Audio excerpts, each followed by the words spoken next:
Mark is upset with Disney inflation. Transfer partner rates are getting cut. A popular mortgage credit card just shut down all out of nowhere. All of that coming up right now on MTM Travel. Got foreclosed on. Was that a bad joke?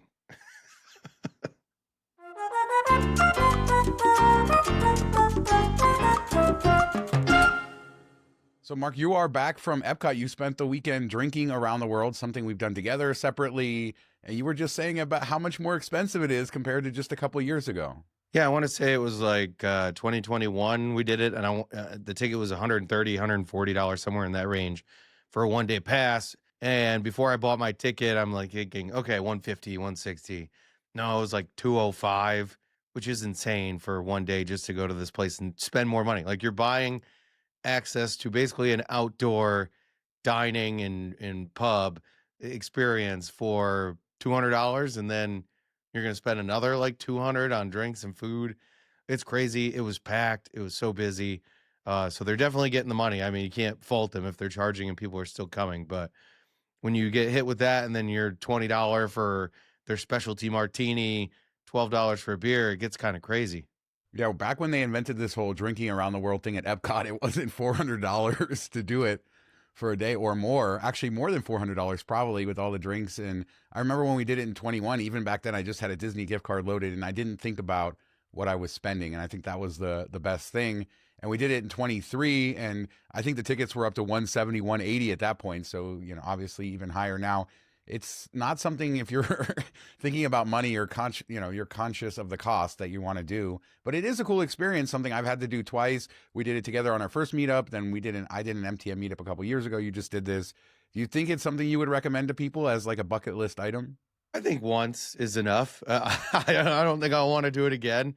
And this was the second time. It's fun, especially if you get a group of people together to do it. It is a lot of fun. They do a really good job in some of the countries of kind of giving you a feel of what it's really like the Irish pub, or not Irish pub, but the British pub in UK. Very on point, fits in, feels like you're in London. So they do a good job there. Part of France, you kind of get the feeling of the architecture and the rooftop and everything like that. So they do that. And then you have like unique food and drinks in each place, which is kind of fun. But it gets so crazy expensive. Like our friends Danielle and Dwayne were there, and they're like, "Oh yeah, I got my $500 Disney gift card." And I was like, "Oh, are you guys coming? You going to like a different park tomorrow or no?" She goes, "Oh no, that's just for today. We'll probably spend it." And I'm thinking, "Nah, you won't. But for two people, yeah, you probably will." Yeah, they like to party and you want to do it right. And obviously, different kinds of drinks and I would say both times I had a blast. The second time I didn't drink, I was sort of watching over everybody who was having a good time. The first time, as Mark knows, by the time we got to the end in Mexico, it was pretty rough. Both times I had a great time. So if you don't think about the money, I think it's an incredible experience, especially if you can go on a day where it's not so crowded, where it's just normal crowd levels. But yeah, it's hard to justify that much money. Well, if you're not drinking, it's extra cheap. You're just paying food. You maybe pick up like one thing here or there for your favorite food and everything, and you can still get the same experience or a similar experience and not spend a lot of money. So there are ways to do that. They had this like cookie thing going on where there was 10 different specialty cookies, and you would get a passport stamp if you bought 5, and then you get a prize, or I'm guessing like an extra cookie or something. I don't know. I don't know if anybody actually finished it. Those lines were getting pretty long, but if there's like a drink you really wanted to try and the line is super long, like the hot chocolate frozen martini in France is really popular, that line can take a minute. If you go right before the fireworks start to shoot off, everybody evacuates and tries to get to like along the lake. You can hop through that line in 2 seconds and get what you want. So if you want to save like your favorite drink for the end of the night, perfect way to do it. Yeah, that's my biggest annoyance is the lions. You get country to country and then you get in and there's a giant line for whatever drink you want. Or sometimes there's lines at every single venue you could get drinks at in those places. I know that was sort of the case where you're getting to the next country and then it's a 30, 40-minute line when you get there. But yeah, glad you got to do it. Glad more people in the miles and point space are kind of open up to these types of, experiences. I feel like people in miles and points have gotten drawn more into Disney because of people like me, and I'm not giving myself credit, but it is sort of like a subject that's talked parallel to all of this. And even people who aren't into Disney or theme parks, they find ways to enjoy it within the community. Yeah, I think it's fun. Is a perfect setup for a traveler because there are some rides at Epcot, but not a ton. And if you're not really into rides, this at least gives you like a flavor of travel, especially if you go with family members or something that don't normally travel. You can get like a little taste of me, like, oh, this does kind of look like when we were there, things like that. I would say the last tip I give you is the deeper you go into the country, the better the lines get. So there's usually like some type of restaurant or bar or something hidden in the back. And usually that would have like 5 or 10 people in line versus the ones out front when you're just walking the main walk would be lined out the door or something like that. So dig in a little bit deeper, and then you get to explore and get a little bit more immersive. I did try to use my foreign language skills in each country, which worked somewhat and not great at other times, but that was kind of fun too. That's funny. That reminds me of during the last meetup that I had, I took a little break from everybody and I went to Japan and got some ramen. And I went and sat on the patio in the Japanese garden there, and I was drinking my ramen out of the bowl like you would in Japan. So sometimes you gotta, embrace the authenticity. Yeah, and that's the best place to go to the bathroom is right there in that little courtyard. They have a bathroom right there, no lines, pretty quick and easy to get in and out of. But there was a lot of "me scuse," said "me scuse," oh scuse me. Well, I do want to give a shout out to Jason in the Diamond Lounge because he sent me the most incredible message. He was asking about Six Flags Qiddiya, the tallest, fastest coaster we've talked about. But he said that me talking about coasters and this sort of stuff just passively in the Diamond Group here on the show, things like that, has reinvigorated his love of coasters as a boy, like his boyhood love of amusement parks. And so I'm glad that like on some I get so much crap for talking about this stuff sometimes, and I'm glad when I see people who aren't into it reignite their enjoyment, take their families, whatever it is. It's fun. Oh, everybody that hates Disney's like, thanks a lot, Jason. Yeah, you just reinforced everything I've been doing here. I will share the Six Flags stuff. It seems like a lot of people are interested in that. Even I talked to people at the meetup, not just coaster people, but because it's 600 feet tall, all of that, and obviously Saudi Arabia, not a place that's been so easy to travel to. So I will be deep diving that. It doesn't seem like there's any places to stay right by that park, but they've made it easier for tourists. And I imagine, Qiddiya aside, a lot of people in this space may be looking at going to Saudi Arabia now that they've opened up to tourists. Yeah, I think it gives you a reason to go somewhere maybe you wouldn't have otherwise. Like there's this one bucket list thing to do, and that's a lot of stuff that we end up going to. Maybe a country that doesn't really spark our interest too much, but there's this one thing that you really want to see. So you go there for that, and then you end up loving other things about it, and you would have never witnessed it. I think that's similar to like people that go to all the baseball stadiums or have something like that where they go to, let's say, like a Cleveland, and they're like, "Oh, well, I would never go to Cleveland except for this ballpark." And then you go to Cleveland, and you're like, "This is actually kind of cool. I had a good Can time." we? What is it with you in Cleveland on the Vegas show? You're talking about Michelin stars and you're in some random city and you pick Cleveland and somebody asked that. You love Armpit of Cleveland. Ohio, man. That's what I don't know. That's where we go to. For Michelin stars though, that was hilarious. You do I thought about this after somebody made that comment. You mentioned Cleveland a lot. It's a city we both actually sort of like that has a really bad Oh, I love reputation. Cleveland. I love it, Yeah. and I bring it up because people hate on it or think it's not great, and I've always had a really good time. Cleveland and the outskirts of Cleveland, little small towns along the lake and everything. There's a lot of cool stuff there, and people just don't give it a look. Similar to Detroit. Detroit's got a lot of cool stuff, and people always poo poo it, but I can't bring up Detroit all the time, so I bring up our sister hated city of Cleveland. There you go. That makes a ton of sense. Yeah, no, it's cool, and we'll have more on Saudi Arabia because I do want to look into that and trying to plan a trip to go there and trying to get everybody together who wants to go, or at least my friends. So we'll see. But I got to go ride that coaster. 600 plus feet tall. Got to do that.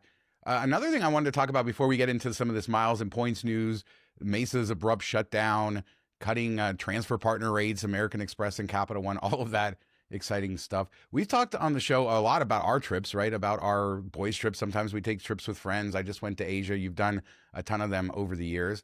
But our wives also take trips, and I just was reminded of that. My wife just booked a Carnival cruise. She needs to get her last 4 status points before they change to the new program. And she got this free cruise, free drinks everywhere, and she's taking her girlfriend down to Mexico. That's another kind of good side effect of this hobby is not only do we get to travel as family, we get to take our friends' trips, but our spouses do too. Yeah, and I've booked some for my wife in the past. She has one friend that they travel with. They haven't done it in the last couple of years, just busy and everything else. And my wife's not like the biggest traveler. She doesn't love it. She enjoys it when she's doing it, but it's not something that she's like dying to get out there and do. So we have that disconnect a little bit. But when she does, I think it's nice. And, wives especially just have that guilt if they go on a trip solo, leaving the kids, things like that. I think that that plays a role. So I always try to encourage her, hey, where do you want to go? Her friend Megan is who she usually goes with. Where do you guys want to go? What's new? Like let's do some different things, and she always enjoys it. I mean, it's like pulling teeth to get her to do it, but when she does it, she's very thankful. So definitely something. Everybody, give yourself a little bit of trips here and there with friends or other people from your family, just for that different experience, as well as separation grows. What's that saying? The heart grows fonder. Absence. Yeah, Yeah, I don't know. absence makes the Somewhere in heart there. grow fonder. Yeah, I mean it's neat to do that, and as we travel more and our spouses travel more, they open up to that. And as you said, people who may not even think that they want to do this, it's always nice to do it, because if you're always traveling with kids, and let's say you're a mother, or even if you're a father, but you always have that role, and when you go with other people, then you can take on a different role. There's less pressure on you, more freedom to do that. That's why I also say solo travel is great too, because then you just get to decide whatever you want. And for me, solo travel is great for a few days, then I get lonely, and it's this whole sort of thing. But yeah, the joke here is obviously that she's doing a Carnival ship. It's our favorite ship we've ever been on with Carnival, and that was a choice. She also could have done Princess, but kind of hacking the loyalty program. I don't know how good it is, because it used to be lifetime status. So when you got to 75 nights, you got locked into certain perks, and now they are sort of changing that. And so she will get the status that used to be lifetime that now won't be, but she'll still get some kind of head start into the future. And I figure it's worth it, because September's the cutoff. Might as well do it and go down to Mexico. And free drinks everywhere. So it was basically a free cruise plus the drink package, and hard to turn that down. Yeah, I mean that's great. I wish that Epcot had that. That'd be really cool if we could do like an all inclusive at Epcot and save some money there. But no, I actually have a mini solo trip that I booked, meeting up with friends in Azores, which you got to go on your cruise a couple years ago, and I've been wanting to go forever. So I booked Azores Airlines, which I never thought I'd say I'm flying, but they have a flight out of Boston or JFK right into Azores. So doing that, and used my Capital One Venture X business credit, had $300 plus like $35 for something they repriced last time I used my $300 credit. So that ate into a lot of it. Flying business class there, which is basically like premium or premium economy on a normal carrier, but for them, not lie flat or anything like that. Spending a couple days there, and then I don't know. I have a flight. I did a stopover, which was cool. Got it all priced out for the same price. Going to Lisbon. Not sure if I'm going to stay in Lisbon or head home from there, or maybe go to Switzerland, because I found some good flights to Switzerland and home from Switzerland. So maybe have like a couple days in Switzerland, another expensive place. Yeah, and Lisbon actually isn't that expensive compared to the rest of Europe. And I really loved Lisbon. I would say if you're already going to be there, stay there. Not because anything against Switzerland, just I thought that it was just so different, and the people, and it's a little quieter and nicer. And I fell in love with Portugal. And as you point out, the Azores, a lot of people don't know that. I think I really knew a lot about it before I stopped there on a cruise ship. I stopped in Punta Delgada, which I think is the capital of the Azores. But these are islands, several, 1,000 miles off the coast of Portugal. They're in the middle of the Atlantic, something like that. And it's fully Portuguese, though. When you go there, people speak Portuguese. It feels like Europe. I think that, I mean, I've been to Portugal, really loved it. I could live in Punta Delgada, seriously. Yeah, I'm excited. It looks beautiful. I think they're volcanic islands and all that, and what's added with that feature. And usually you get some amazing views, mountains, all that stuff. The growth that comes from that type of ground is pretty spectacular a lot of places. So I'm excited to see all that. Got a couple days there. We'll see what we can knock off and travel around, and then up in the air. But there will be 2 solo days wherever I end up finishing it up. It'll probably be me by myself, which I don't like as much as you, but I'm looking forward to having a little bit of a more mellow, do whatever you want type of 2 days. Yeah, it ebbs and flows. I love it for a couple days, and then I don't. But like I've said on the show, I had my best day in a long time at Tokyo Disneyland by myself. Whatever the hell that means or says about me or anything else, I'm proudly putting it out here to the public. But yeah, good stuff. Always these different kinds of trips, and I like highlighting that too, because we're always talking about ourselves. The wives get to travel too, and it's nice. It's nice to be able to do that. I think from our part, it's nice to be able to give that to them. Not only being able to give them the travel, but also the I don't know, the security to know that they can leave home, leave the kids, and that everything will be okay. You know what's a great thing you could do for your spouse or significant other, or at least that my wife likes, is there's like a Hyatt place in a couple miles from our house. It used to be a Cat One, so it was much easier to do or more beneficial to me for the elite night and all that stuff. But you can book them, especially coming up to the holidays, for wrapping presents. Just like take them over there with all the present stuff, the wrapping paper. My wife loves it. Just gets away, has a night to herself, goes downtown, has a drink, some dinner, comes back, wraps up her stuff while watching probably Elf or something on a TV in the hotel room, and just has like a night to herself where she just kind of relaxes and nobody bothers her. So that's a really cool little gift if you have somebody that does all the wrapping, and maybe that would interest them. Or you could do the opposite where you leave them home and you take the kids with you, give them that one night. This is our last show before Christmas. We are taking the week of Christmas off from MTM Travel, so we just wanted to stop for a second and wish everybody happy Hanukkah, Merry Christmas, happy holidays for everyone, whatever you're celebrating. Yeah, we hope everybody has some great time with their family. I know it can be a tough time of year for some people, so hopefully you find some joy and everybody has a safe and happy holidays. Absolutely. So let's talk nerdy miles and points stuff. One-to-one transfer partners. Is this the next thing, Mark, that kind of goes away? Like it's kind of the standard now, but that not every program is one-to-one. But if you had to like guess at any program and what the transfer rate would be, it would be one-to-one, one bank point for one airline slash loyalty point. And that is slowly changing. And there's two new sort of devaluations, starting with Capital One.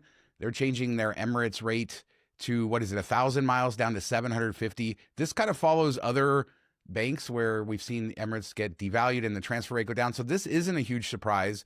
But the next one sort of is American Express is doing something similar to Asia Miles, Cathay Pacific's program.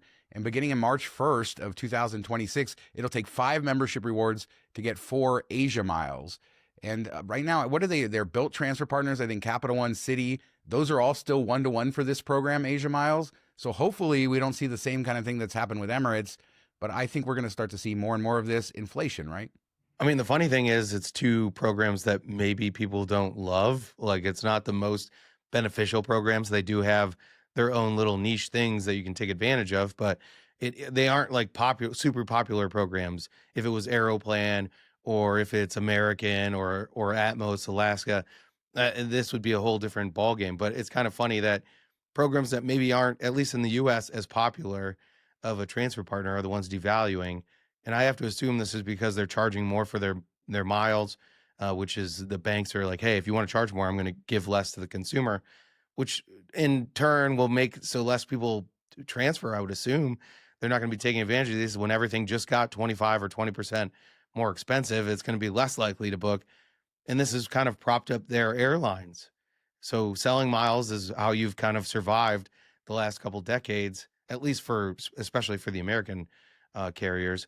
I don't know that you want to really bite the hand that feeds you like this. It's interesting when you talk, I think back to some conversations in the early days of Bilt and how they were structuring their transfers and their partners. And, you have all these different redemption options, and then you're looking at the data for how people are redeeming them. And you may leave some sort of an outsized value as long as it's not getting redeemed a ton. So if everybody's taking a statement credit for 3/4 of a cent, maybe you'll offer a 2-cent value, even though you're going to lose money on it because you want to have that carrot there for the very few people that are going to use it, that sort of stuff. So I wonder how often they are repricing internally if these programs get more popular and then the economics don't work. It's very interesting. And then we don't know this data, but like, what's the data on the other end of like, what is a point worth for the bank? What is it costing them when you take in the people redeeming for cash for different mileage programs and all of this? But I think the reason that we don't see these sort of huge changes happening from the transfer on the big programs is they're probably more accurately priced. I would guess that these other programs are more expensive and then sort of the weight's tipped to that. But yeah, I think Asia Miles has been a program I've tried to like use many times over the years and just never got a booking that worked right. And it just never sort of happened, and then never used Emirates programs. But as you say, they both have uses, and this isn't great for the long term there. I don't know. But I expect that we will see Asia Miles get devalued across all the banks eventually. Yeah, that's my guess. This is how it started with Emirates. So you would think that it's the same train of thought, same thing's going to happen. Maybe the other ones have like a longer guaranteed on their price fix, and this was the first contract to come up for renegotiation. But the weird thing is, the airlines already have the power to make that mile or point worth whatever it is. Like they can devalue their program. There's no reason to make them pay more for the mile, just make the mile worth less. And now they're going to do it on both ends. Like we're probably going to see devaluations from both of these airlines at some point over the next year or two, on top of already giving people less miles for the transfers. And that's how most people are probably getting mileage in these programs, or at least in like big chunks. So I just don't see why would you do this when you have all the power on your end of things to make the adjustments as needed so that whatever you are getting paid matches up to what you want it to be. I do have to think that as these contracts renew and we see this big boom of money coming into the space, airlines are making all their money off profit off of these mileage programs, for example. And so I think that these negotiations have to be tougher between the banks and the travel providers and the values of everything. And both sides are negotiating as hard as they can to get their square of the profit. And I imagine that's probably why we see this sort of stuff.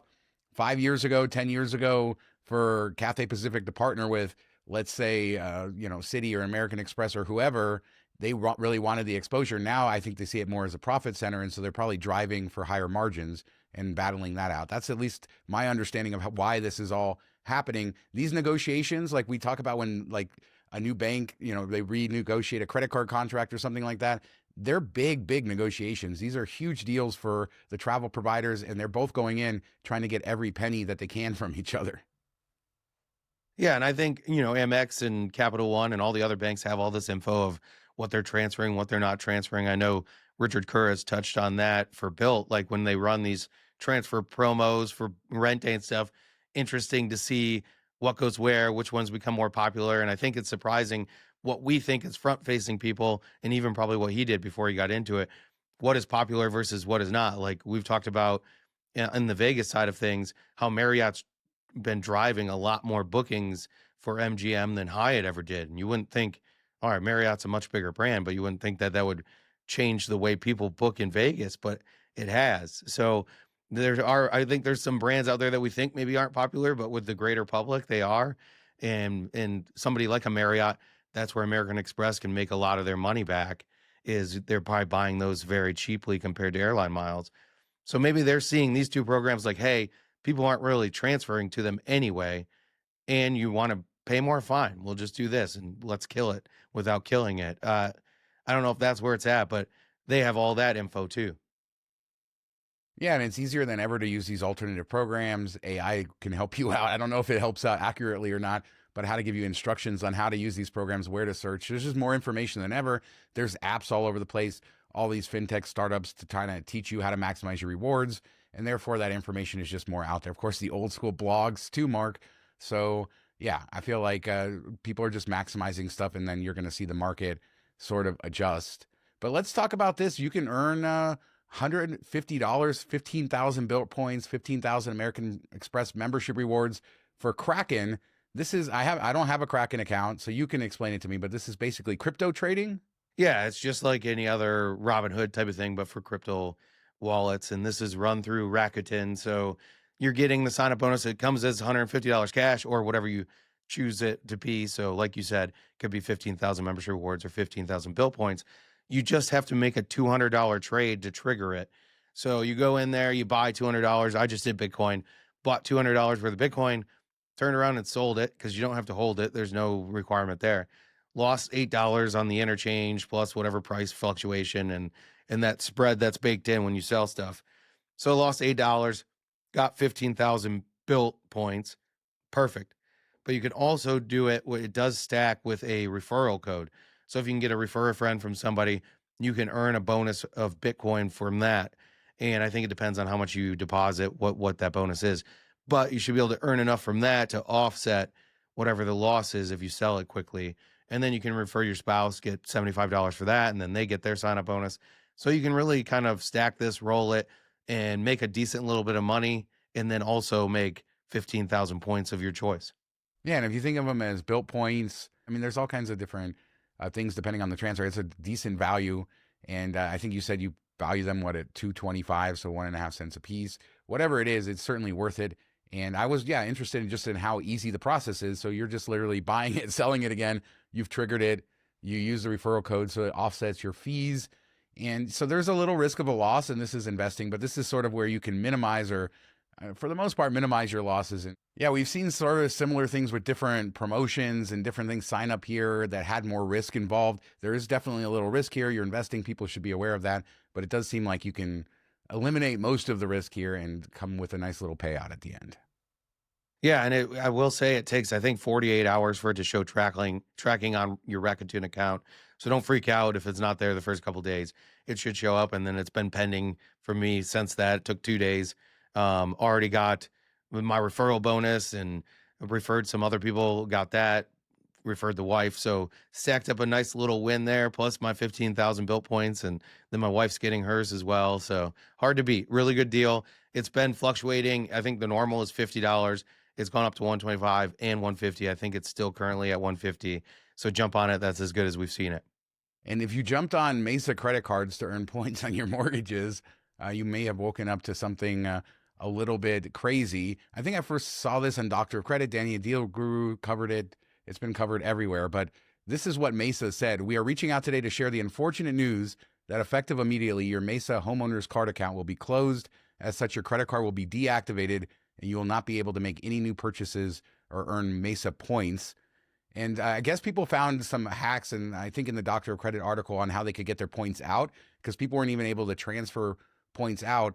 But let's back up a little bit. This credit card promised to help you earn points on mortgage payments. What was it, 3% back on mortgage payments, 2% on gas and grocery, no annual fee?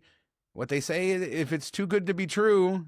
Yeah, and we talked about this, or it came up in a comment when we talked about Bilt adding their homeowner stuff or mortgage points eventually next year. And somebody was like, "Oh, are you guys ever going to talk about Mesa?" And somebody in the comments said, "Oh, they don't talk about Mesa because they don't pay when Bilt pays." And that's crap, because Bilt doesn't really pay. So it has nothing to do with that. It's just a more robust program, has more history, has more avenues to make money. It's going to be around. Mesa, we didn't know if it was going to be around, and it was kind of niche. It was kind of kitschy. So I wanted to see it play out, and this is exactly how it played out. So if we would have talked about it, everybody would have been like, "Oh, you told me to get this," and then I didn't even get my points out. So there you go. There's the fun of being a podcaster and blogger. No matter what you do, you're wrong. But it's sad to see this. Normally when something like this happens, they let you move your points out because you've earned them, and that's a whole thing. But this didn't quite work out that way unless you did the workaround. Hopefully people got the points out. Lesson to be learned: if it's a smaller and more niche program like this, don't let them sit there. I know we say don't speculatively transfer, but if it's this type of program, speculatively transfer, get it out, move it. I would say the same thing for Rove right now. I don't know if that's going to hang on or stick around. Do not let your stuff sit in Rove. Move it where you need to move it. We saw this with that curve card that had to do with like working out, and you're supposed to get an Apple Watch or something, and people got stuck holding the bag on that too. So when you're doing these fintechs, hit it and get it as quickly as you can. Yeah, and I think that's the key. We should talk about what fintechs are and how they differ. A lot of people probably don't understand when they're getting, I mean, this is how it's built different. They're not. They're a fintech with partnering with the bank. I mean, we can talk about their financials. They're different in many different ways because of the investments they have, the partnerships they built. And yeah, I don't know. I haven't got any of this Bilt money.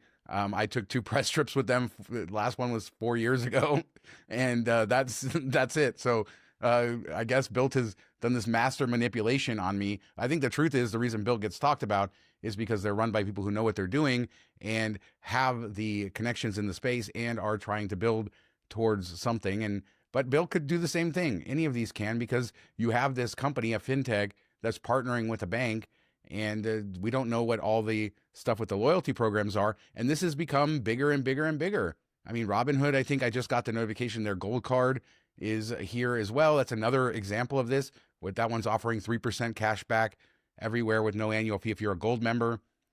I almost applied for it. I don't know if I'm going to, but it's a great deal, 3% cash back. But I know that there will be some sort of shoe to fall later, whether it's that they, limit my accounts or whatever it's going to be. But yeah, you have to be aware of what a fintech is when you don't have a bank issuing a credit card or you have a partner program and what this could be. And I guess the worst case for these people, obviously the bank is still solvent. So you don't lose, all of that, but you could lose your points because the bank isn't issuing the points. In this case, Mesa was. And yeah, I hope that everybody's able to get their points out. There is that little hack that says uninstalling the app, reinstalling it. Shame on them for not at least trying to give people their points. Yeah, we saw, what was it, Brex or whatever, that launched that program, and they at least alerted people like, hey, we're going a different way. Move your points out now or lose them. And that's the way it should be. And you wouldn't think that a credit card company could lose all this money and be like insolvent this quickly. But I mean, we've seen it with Goldman Sachs with the Apple Card. They were way too generous on not charging fees and all these other things, and they lost money hand over fist. So it's not it's not imperfect. We think like the casino, the house always wins. You think with credit cards, house always wins, but that's if you have somebody designing a program that isn't sustainable. We saw that with cardless, with those cards they started with all the sports cards. A lot of that stuff wasn't sustainable. They canceled those all right out from under everybody and without any warning. And that's a fintech, which Bilt is actually going to. So who knows? Yeah, it's all so strange, and people should be, more careful. But there's also a big difference here if you have Chase, right? We think back to Sapphire Reserve, them launching it, how much money they lost on Chase Sapphire Reserve, and they were able to do that because they're a big bank. They have deposits and mortgages, and they function in all these other ways where they make money that even they weren't willing to subsidize it to that amount, and they complained about it, but they were able to do that. Citi in the past, we talk about the Prestige all the time. They launched a very competitive card and then eventually whittled away at it because even the biggest banks want to make money off these products. But the point is, these fintechs don't often have the money to take a loss for huge amounts of time. They're VC backed, so if the venture capital money runs dry, then they're kind of they're up up shit's creek without a paddle. I don't know what I was trying to say, but that is what sort of happens. Yeah, they're up the creek. And yeah, I was talking about the TV show, not the bad word, Mark. Oh, okay. Yeah. Then you can leave it in there. You don't need to believe it, right? Yeah. Yeah. We'll see how that works. Yeah. And I think that's what Bilt's done a really good job of, is they've diversified quite a bit. Like, this isn't just it started as a rent payment system, which they make money selling their points to the select members that they have that own their own buildings, and they give out Bilt points as sign up bonuses and stuff for paying rent and stuff. So they made money building this program, selling the points for that. But then they have the dining program. They make money off of all those dining. They make money off their travel portal. They make money off of here and there. And as they grow this out, and that's kind of their vision, is they want you to be the program for everything in your daily life. Everywhere you spend money or do things, you do it through the Bilt app, and then Bilt gets a kickback. I mean, even buying houses, stuff like that. This is all based on them getting a piece of that pie. And that's great for us because we can earn points in different ways, but it's also good for them as a company because they have a lot of different ways to bring in revenue. So if one thing doesn't work, it's not going to destroy the whole company, where this is one thing, it went poorly, they gave out too much or whatever, however it worked out, or they just didn't have the runway to do it in the first place, and it closes up overnight. Yeah, one last thing about Bilt. I hate to make this all about Bilt, but we've had more conversations, I think, with the people making decisions there. And so that has maybe informed us kind of looking into this. But I know from the beginning, remember, people complained that Bilt didn't offer a sign-up bonus, in the beginning. And that was a big deal for them. And they were very, very conscious of making their cards profitable. So looking at how are we offering this in a profitable way? And they determined that welcome offer was going to not only make them unprofitable, but it was going to hurt their entire growth strategy, even though they might be able to get people quicker just to do that. And so they made some decisions on what their bonus categories were, and it was all designed to make that card money with what they were expected to take in. And that's a very different approach to a lot of these, which is just throw all the marketing money you can and then hope you get enough customers to survive. Yeah, and the funny thing is, who got the sign-up bonus on the Bilt cards? Who? Bilt. Wells Fargo. Because Wells Fargo. That's right, yeah. Oh, yeah, when they moved to Wells Fargo, yeah. The original conversations were even from the old bank, but yes, that whole article, which is why Wells Fargo was complaining that they weren't. It is sort of funny, right, that they took the marketing money, but that's how they made money, and that's why they're still in business. Yeah, because Wells Fargo was paying, I think, like $200 a card, which is insane to think of because, Wells Fargo is printing the card, backing the money, all that stuff. They're trying to make it back up on swipe fees, and I guess people didn't carry enough interest or debt or anything like that to really make up the $200 per card. But that was something Bilt did to make it sustainable for them. So kudos to them for that. And we'll have to see how their mortgage program works. Maybe this is kind of proof that it isn't the most profitable place, but they're hoping that it's a lost leader of driving more people to their program. We'll have to see. If anybody could figure it out, a way to make it profitable to them, I think Bilt would.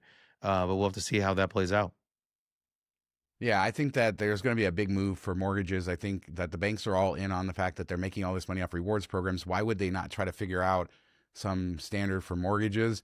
Getting everybody together, maybe it'll be several standards, but I do think that this is going to be a thing that you're going to be able to do, earn points on mortgages, because there's a lot of people in the industry working on it. What that means is they'll just build a margin into something, whether it's interest rates on mortgages, wherever it is, in order to allow this. And because they want you to be in that sort of ecosystem where you feel like you're being rewarded, which is why you have to be more proactive and take advantage. You know, these fintech cards, we say they could be bad or whatever.